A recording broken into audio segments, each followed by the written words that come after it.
오늘 본문은 슬픔이 기쁨으로 바뀌는 것에 대해 말하며 인생의 폭풍우를 건져낸 사람들에게 깊은 울림과 주는 희망과 인내의 메시지를 전합니다. 오늘 말씀을 자세히 살펴보겠습니다. 요한복음 16장 12절 22절에서 예수님은 십자가에 못 박히시기 전 제자들과 함께 하신 마지막 말씀에서 그들이 증명해야 될 슬픔과 예수님 안에서 그들을 기다리고 있는 궁극적이고 변화시키는 기쁨에 대해 깊은 애정을 가지고 말씀하셨습니다. 12절부터 하시는 예수님의 말씀들은 제자들이 잘 이해를 못했습니다. 내가 아직도 너에게 이룰 것이 많으나 지금은 너희가 감당하지 못하리라 하시면서 진리의 성령님이 오셔서 다 이해를 시키겠다고 약속을 하셨습니다. 여기서 예수님은 제자들이 현재 가지고 있는 한계를 인정하신 것입니다. 예수님은 더 많은 것을 나누고 하나님의 계획의 전체 범위를 드러내기를 갈망하지만 그들이 아직 준비되지 않았다는 것을 알고 계셨습니다. 사랑하는 예수님의 임박한 떠나심으로 그들의 마음은 무거웠습니다. 그들은 여전히 정복할 메시아에 대한 지상의 기대에 매달리고 있었습니다. 지금 그 순간에 예수님의 고난과 죽음과 부활의 무게를 온전히 짊어지는 것을 감당하기 힘든 일일 것이라고 생각하신 것입니다. 그러나 예수님은 그들을 이런 편파적인 이해의 상태에 내버려 두지 않았으셨습니다. 예수님은 그들을 모든 진리 가운데로 인도하실 진리의 영이신 성령의 오심을 약속하셨습니다. 이것은 오늘날 우리에게도 중요한 약속입니다. 우리 역시 종종 불완전한 이해, 남아있는 의문들, 마음을 괴롭히는 불확실성 때문에 씨름들 합니다. 예수님은 성령께서 그 길을 비추시고 그분의 삶과 죽음과 부활의 더 깊은 의미를 드러내실 것이라고 확신시켜 주시는 것이었습니다. 성령님은 홀로 말씀하시는 것이 아니라 하나님의 마음을 울려 펴시고 예수님께 영광을 돌리시고 하나님의 은혜의 풍성함을 선포하시는 것입니다. 그리고 제자들이 더 이해를 못하는 것이 17절부터 다시 나옵니다. 제자 중에서 서로 말하되 우리에게 말씀하신 바 조금 있으면 나를 보지 못하겠고 또 조금 있으면 나를 보리라 하시며 또 내가 아버지께로 감이라 하신 것이 무슨 말씀이냐 하고 또 말하되 조금 있으면이라 하신 말씀이 무슨 말씀이냐 무엇을 말씀하는지 알지 못하노라 하거늘 예수께서 그 묻고자 함을 아시고 이르시되 내 말이 조금 있으면 나를 보지 못하겠고 또 조금 있으면 나를 보리라 하므로 서로 문의하느냐 하시면서 이제 곧 다가오는 예수님이 십자가에 죽으시는 것에 대해서 분명히 말씀하시는 것이었습니다. 이 말씀은 제자들을 어리둥절하게 했을 겁니다. 잠시 후에 예수님은 십자가에서 죽게 될 것이었습니다. 그러나 또 잠시 후 그들은 예수님이 부활하셔서 죽음을 이기시고 승리하시는 것을 보게 될 것이었습니다. 이 잠시 동안은 성금요일의 고뇌의 기간과 부활절 일요일의 영광스러운 새벽을 말한 것입니다. 그것은 상상할 수 있는 가장 깊은 슬픔과 가장 깊은 기쁨을 짧은 시간 내에 캡슐화한 것입니다. 요한복음 16장 20절에서는 예수님이 제자들에게 이렇게 말씀하셨습니다. 내가 진실로 진실로 너에게 이르노니 너희는 곡하고 애통하겠으나 세상은 기뻐하리라. 너희는 근심하겠으나 너희 근심이 도리어 기쁨이 되리라. 이 구절은 예수님을 따르는 사람들의 슬픔과 세상의 기쁨 사이의 대조를 강조하신 것입니다. 예수님이 십자가에 못 박혔을 때 제자들은 큰 충격을 받았지만 종교 지도자, 바리새인과 사두개인, 그리고 예수님의 복음 메시지를 거부한 사람들과 같이 그분을 대적했던 사람들은 성리감을 느꼈고 예수님의 죽음을 기뻐했다고 합니다. 그런데 왜 제자들에게 그렇게 큰 애통하는 일이었고 세상은 기뻐하는 일이었을까요?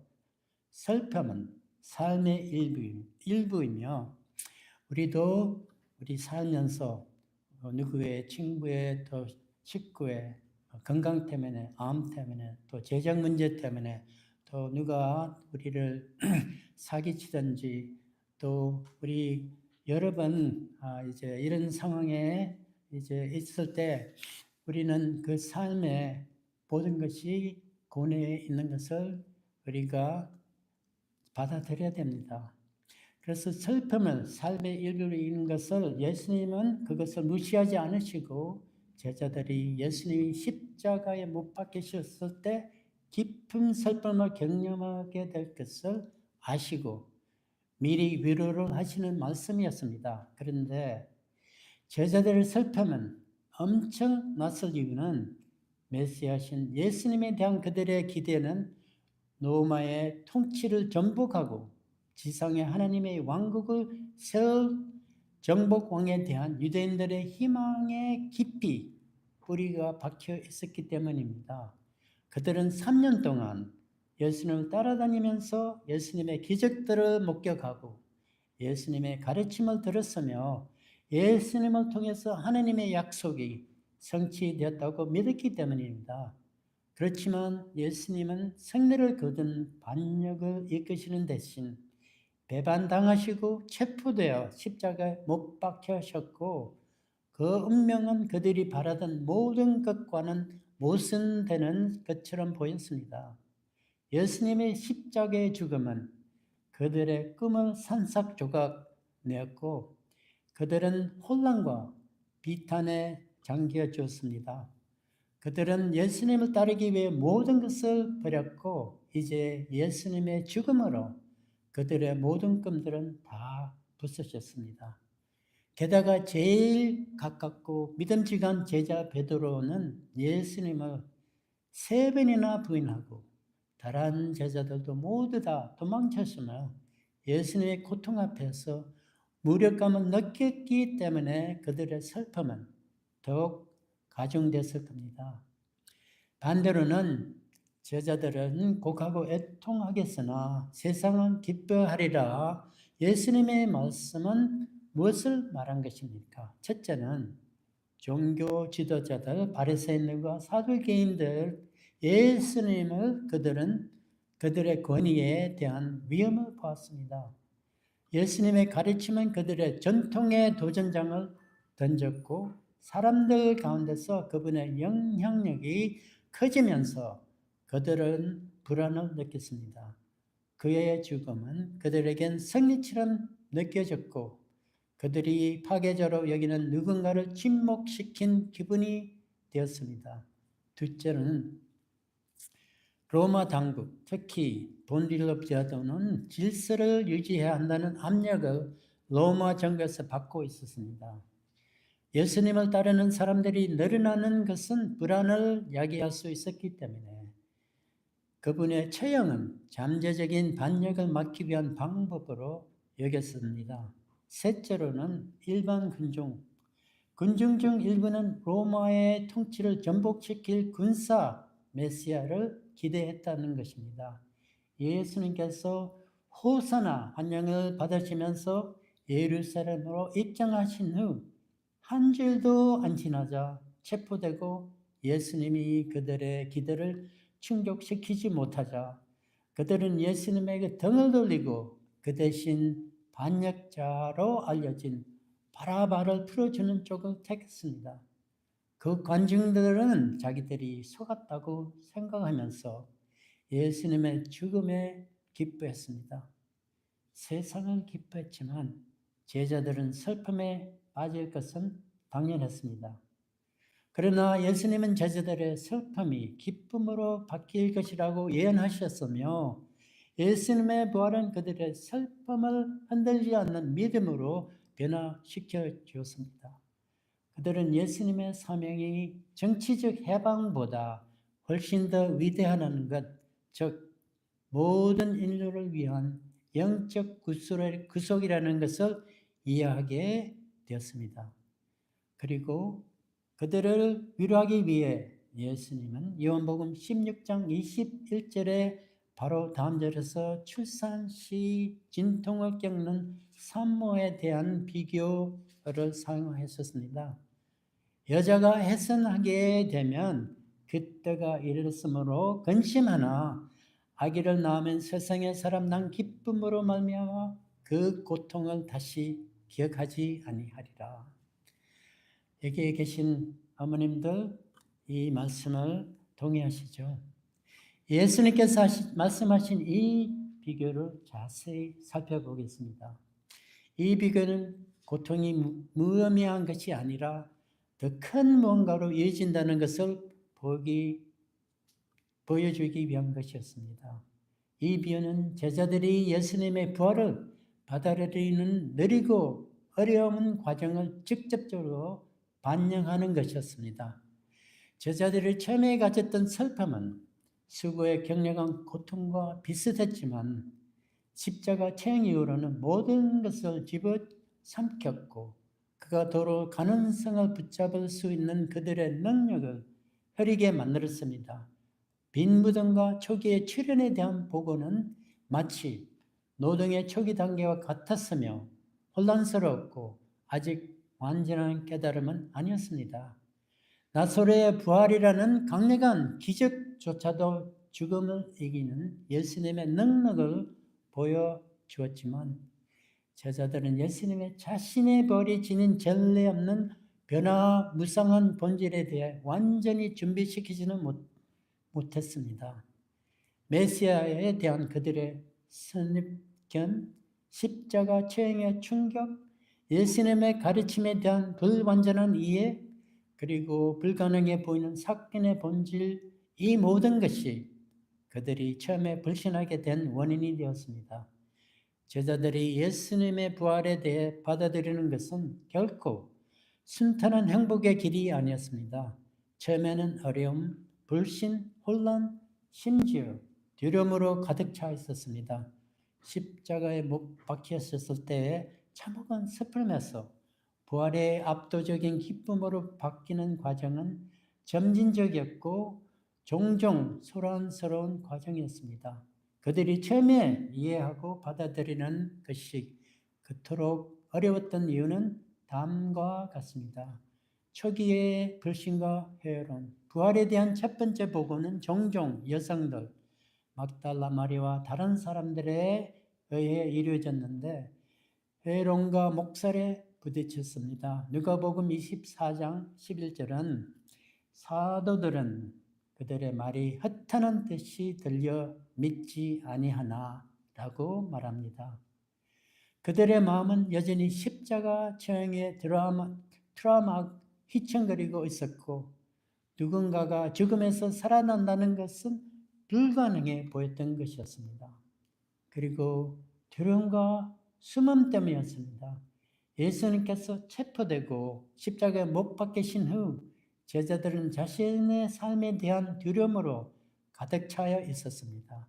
그들은 다음에 표적이 될 것을 예상하고 숨어 있었던 것입니다. 이러한 두려움의 분위기는 부활과 같은 급진적이고 잠재적으로 위험할 수 있는 주장을 받아들이기 어렵게 만드는 것입니다. 예수님이 자신의 부활에 대해 말씀하셨지만 제자들은 그 의미와 시기를 온전히 파악하지 못했던 것입니다. 메시아와 경전에 대한 그들의 이해는 여전히 세속적인 기대에 가려져 있었기 때문입니다. 여인들이 빈 무덤을 발견했을 때 처음에는 즉각적인 믿음보다는 혼란과 당혹감을 불러일으켰습니다. 그들은 무슨 일이 일어났는지 이해할 수도 없었던 상황이었습니다. 그들은 예수님의 죽음에 대한 깊은 슬픔 때문에 믿을 수 없는 것 같은 그분의 부활 소식을 받아들이기가 심리적으로 어렵습니다. 슬픔은 상실의 현실과 모순되는 모든 것에 대해 강한 저항을 만날 수 있기 때문입니다. 기쁨에 이르는 길은 제자들이 부활하신 그리스도를 개인적으로 만났을 때부터 시작되었습니다. 등장할 때마다 함께 음식을 나누시고 안심시키시는 말 한마디 한마디에 그들의 불신은 사라지고 그 자리에서 점점 커지는 확신이 자리 잡았습니다. 결정적인 순간은 아마도 부활하신 예수님을 보는 집단적 경험과 오순절의 성령님이 부어졌던 경험이었을 것이며 이를 통해 그들은 이해력과 담대함을 얻을 수 있었던 것입니다. 결론적으로 성금률의 전망에서 부활절의 기쁨으로 향하는 제자들의 여정은 순조롭고 적극적인 전환이 아니었습니다. 그것은 불신, 두려움, 혼란, 그리고 부활하신 주님과의 개인적인 만남의 필요성으로 특징 지어지는 점진적이고 종종 주저하는 과정이었습니다. 부활은 너무나 전례 없는 것이었고 그들의 기대와는 반대였기 때문에 그들이 죽음을 이기신 예수님의 승리의 실제와 그에 따른 깊은 기쁨을 온전히 이해하고 받아들이는 데에는 시간과 정보와 성령의 변화시키는 능력이 필요했습니다. 그래서 부활하신 그리스도와 개인적인 만남과 뒤에 이은 성령님의 부으심을 통해 그들의 슬픔은 마침내 흔들리지 않는 믿음과 기쁨으로 바뀌어졌습니다. 그래서 해산의 고통이 새 생명을 낳는 것처럼 하나님은 우리를 사랑하시고 오히려 슬픔을 낭비하지 않으시기 때문에 우리의 고통은 영적 성장으로 이어질 수 있다는 말씀이었습니다. 하나님은 그 슬픔을 아름다운 것으로 변형시키십니다. 즉 슬픔이 기쁨으로. 그 기쁨은 22절에 이렇게 말합니다. 지금은 너희가 근심하나 내가 다시 너희를 보리니 너희 마음이 기쁠 것이요 너희 기쁨을 빼앗을 자가 없으리라. 빼앗을 수 없는 기쁨. 도대체 어떤 기쁨이 빼앗을 수 없는 기쁨일까요? 이 기쁨은 제자들의 슬픔을 기쁨으로 바꿔놓은 예수님의 부활이었습니다. 여러 번 예수님께서 언급을 했지만 제자들은 예수님의 부활을 처음엔 받아들이지 않았던 이유입니다. 그들은 믿지를 않았던 것입니다. 이해도 못했던 것입니다. 그렇지만 요한복음 11장 25절 26절에서는 예수께서 이르시되 나는 부활이요 생명이니 나를 믿는 자는 죽어도 살겠고 무릇 살아서 나를 믿는 자는 영원히 죽지 아니하리니 이것을 네가 믿느냐라고 마다한테 물었습니다. 여러분 믿습니까? 아멘. 우리의 소망은 그리스도 안에 있으며 죽음을 이기신 예수님의 승리는 우리의 슬픔이 일시적이라는 것을 의미하는 것입니다. 예수님께서 주시는 기쁨은 영원하며 그 어떤 시련이나 상실이나 고난도 그것을 빼앗을 수 없습니다. 우리는 여전히 슬픔을 경험할 수 있지만 소망 없이 슬퍼하지는 않습니다. 데살로니가전서 4장 13절에서는 형제들아 자는 자들에 관하여는 너희가 알지 못함을 우리가 원하지 아니하노니 이는 소망 없는 다른 이와 같이 슬퍼하지 않게 하려 함이라고 말씀하셨습니다. 우리는 다른 사람 같이 소망이 없지 않습니다. 우리 기독교인들은 다 예수님 안에서 소망을 가졌습니다. 우리는 기쁨의 약속 안에서 살고 있습니다. 기쁨은 상황에 근거한 것이 아니라 하느님의 신실하심에 근거합니다. 우리는 하나님께서 모든 것을 합력하여 선을 이루고 계심을 신뢰할 수 있다고 하셨습니다. 로마서 8장 28절엔 우리가 알거니와 하나님을 사랑하는 자 곧 그의 뜻대로 부르심을 입은 자들에게는 모든 것이 합력하여 선을 이루느니라. 우리가 오늘 불렀던 찬송곡 내 평생에 가는 길 잠시 소개하겠습니다. 이 찬송곡은 호레이시오 스패포드가 작곡한 찬송입니다. 이 찬송곡은 그 사람의 참 슬픔이 가득 차 있는 삶의 경험을 통해서 지어진 찬송곡입니다. 1870년에 4살 된 아들을 성혼열로 잃었습니다. 1년 후 1876년에는 그의 사업이 대규모 시카고 화재로 완전히 방패화되었습니다.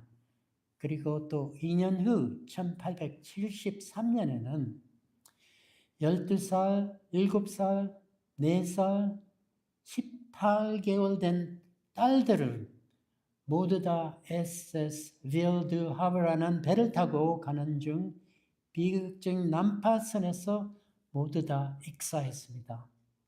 그의 아내만 살아남았습니다. 그 아내가 편지를 보낸 게 Survived Alone. 그 가족은 유럽 여행을 계획하였던 것이었습니다.